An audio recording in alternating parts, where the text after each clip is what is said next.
sabantani akkam lakkofsa dallanu bani lammi kodu terga nafni kama qabu duna falmani ayini kenya cirracha sila tokuma tabne walif jalala ruhi buyanse wahin dabartu malif kerbuma dabatan dut lupu buyanse wahin dabartu malif kerbuma dabatan dut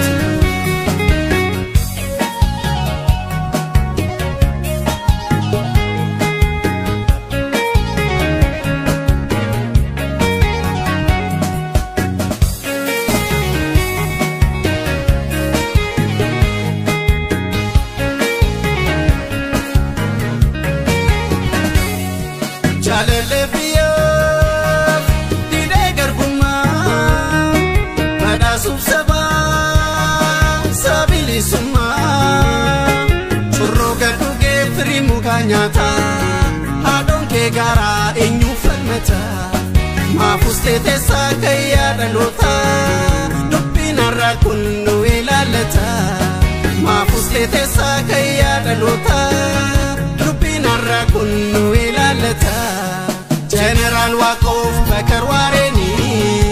Bimaluma Farigamani Agari Tullu Hussein Buneni Bimaluma Farigamani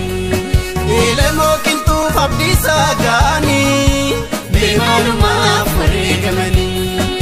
Abishe Garbaf Tade Beruni Mufjek Chalamiku Kawarigamani Lumano Jini Kenya dabareni ufje chalamiku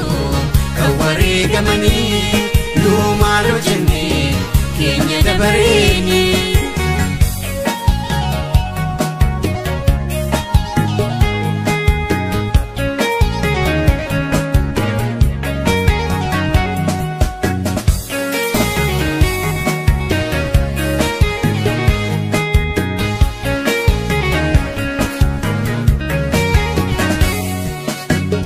maluma biyab sabantani akkam lakkofsa dallanu bani lammi kodu terga nafni kama qabu duna falmani oguromon dunu china maluma usde dawlo kana dabarekana tokuman kane walidir manna akarin tenye dabarekana tokuman kane walidir manna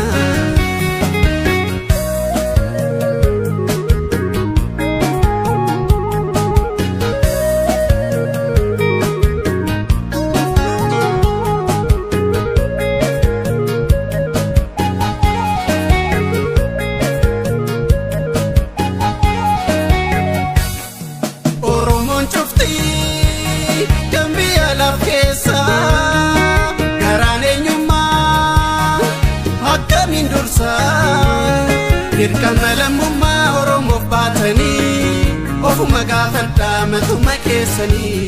dirqamalamumma Oromoof baatanii ofuma gaafadha matuma keessanii Mammoo Musammir eebbisa afaanii meemaaluma farsaataanii laggeessa wagii faagam jiloonii meemaaluma farsaataanii barataan keenya wagga waggaanii Maluma fasarani Nadi gamada foposanyini Maluma fidatani Mufje chalamiku Kawarigamani Lumalo jini Kenya dabareni Mufje chalamiku Kawarigamani Lumalo jini Kenya dabareni Obarbachu kamna amambo dagaru Neo facepa undi bakka jiru jireenya garbummaa injifachuun hawwee sichi waan sodaannu summii bofaaf jawwee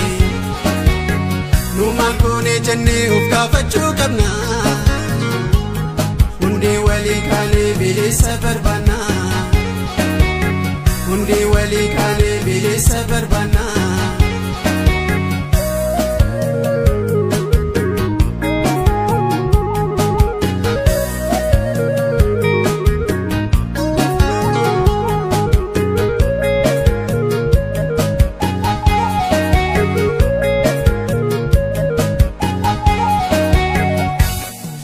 Jecha lammiku